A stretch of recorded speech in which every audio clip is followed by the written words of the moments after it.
and hopefully do some pressure and do some economic damage to dSeleCT and even this up. This is going to come down to it. If he does not do enough damage here, this could be the end of the game. So he's going to be dropping his proxy pylon here so he can quickly call in reinforcements. But what is he going to be doing? Bringing it back, because there is a drop going on that I am missing. Bad me. Dropping another try with those 3 Marauders, and they're going to get out of there scot-free, doing more damage to his economy while the Stalkers were warped in. He is going to have to pull his entire army back. Again, the mind games. There was only 3 Marauders in 1 medevac.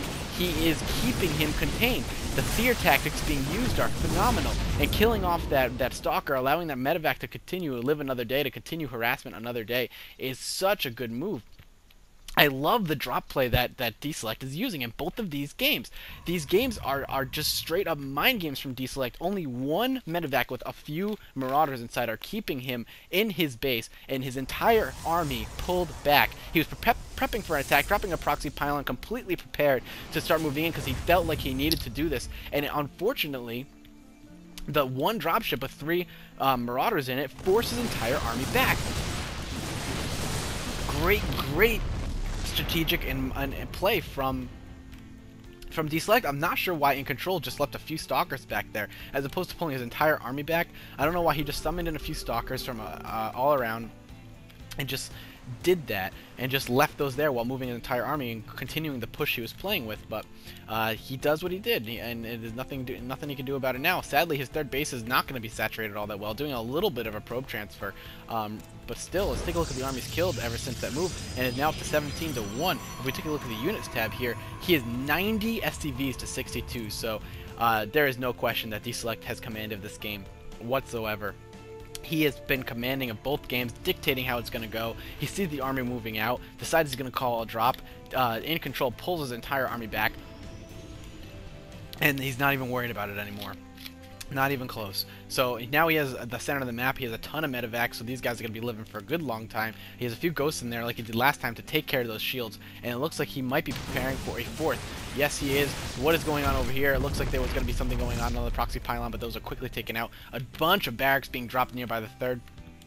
And this this probe dropping a proxy pylon over here, but is not going to last long because it is going to be seen by that medevac and is stimming these guys over to quickly shoot this down. Is it going to get canceled or is it going to get killed?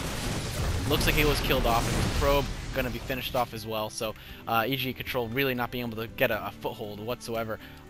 If we take a look of, he is going to be warping in a huge amount. He knows he needs to make some sort of commitment here. He knows he needs to take out the army in the center of the map. I think it's going to come down to this, but dSeleCT is completely maxed out at 200 and 200, while EGiNcontrol is a good 30 or 40-ish, 40-ish away from being maxed. And as far as upgrades go, he is 2-2. And if we look at our Terran here, he is 1-1. So the upgrades do favor EGiNcontrol. So with proper force field placements, that is actually not going to happen because those EMPs are going to take out the energy of all of those sentries, and the shields are going to drop for all of those. If he's smart, he's going to start focus firing the sentries and focus firing the immortals, so damage is going to be minimal. Stimming up, this needs to go in EGiNcontrol's favor. If this does not go in his favor, if he ends up losing this battle, he may very well lose this game. This is such an important encounter here, and it looks like all of these shields and all these zealots are going to be quickly wiped out, while the stalkers are now basically squishy targets. Blinking on top of it may not be the smartest move because the shields have been gone for such a long time, and these marauders are going to do so much damage to all of them. And it looks like, is he going to win this? Is selected? No, here comes a few more reinforcements,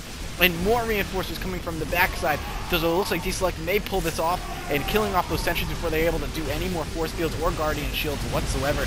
And the immortal going to be dropping down, and it looks like EGiNcontrol is going to have to back off and retreat back home. So this went in dSeleCT's favor with proper micro scoot and shoot tactics. This was perfectly the way he wanted it to go, and now he's chasing them down, picking off any stalkers with those compressor shells. 1, 2 stalkers down.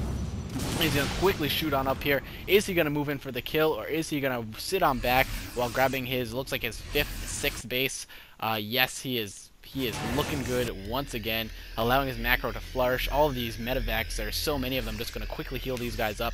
He's going to wait for huge waves of reinforcements, and here they all come. Marines and Marauders. That just seems to be working perfectly against EGiNcontrol. He's going to be maxed versus half that. So unless EGiNcontrol could pull off a miracle, it's not going to happen. It looks like he's just going to wait for the rest of his troops to pull on out. We have Dark Templar in the map, so it looks like he's going to be doing some sort of Dark Templar play, but with all of the orbital commands on the map, they will not last long. The scans are going to quickly take them out. And is he going to send any towards the middle of the map and heading for the army? It looks like Perhaps he will be. Or he's just going to go for the SCV line, trying to even up the SCV count, but at this point I think it's a little on the late side. It's too late. He is a 6 base Terran versus basically a 1.5 base Protoss at this point because of the minerals that are left in his natural, so not looking good. He is going to get it in here. But as far as dSeleCT goes, it doesn't really matter. He is going to have one in here, hopefully taking out this army without him knowing, but he will more than likely drop that scan, and then all of these guys just laughing at that Dark Templar are just going to quickly take him out. We do have a couple Archons now on the map. Is this going to be enough? The Archons are much better. They are able to do a lot more damage. Their range was increased by 1, but dropping that scan to make sure there are none. And there are the frickin' ghosts doing their EMP, quickly wiping out the shields of the army. And here come the Marines and the Marauders to hopefully wipe this up. This is going to be dSeleCT's big move here. He is going to, if he can win this fight, he has won the game, no doubt. Though EGiNcontrol is looking to grab his 4th now. He is a little too late there. Stimming on up, those medevacs are going to do a ton of healing. All these units are going to feel invincible to EGiNcontrol. It's going to be a little too late here, and he's going to be doing a little bit of scoot and shoot, and there goes the 2 Immortals and the rest of the Stalkers moving in here. Now he's just going to be shutting this down. This looks like it's going to be GG, and EGiNcontrol saying, you are in my head for sure, so you dominate me, dude. EGiNcontrol being such a good guy and being so polite. GG's, and I wish you the best in this tourney, and GG's from dSeleCT. Thank you from dSeleCT. Oh, great manners from EGiNcontrol. Great game by both you guys. I hope to see that continue doing some more casts for MLG Columbus. And again, guys, if you enjoy my cast, please subscribe. It helps me so much. So this will be Matt the StarCraft signing out and seeing you guys next cast.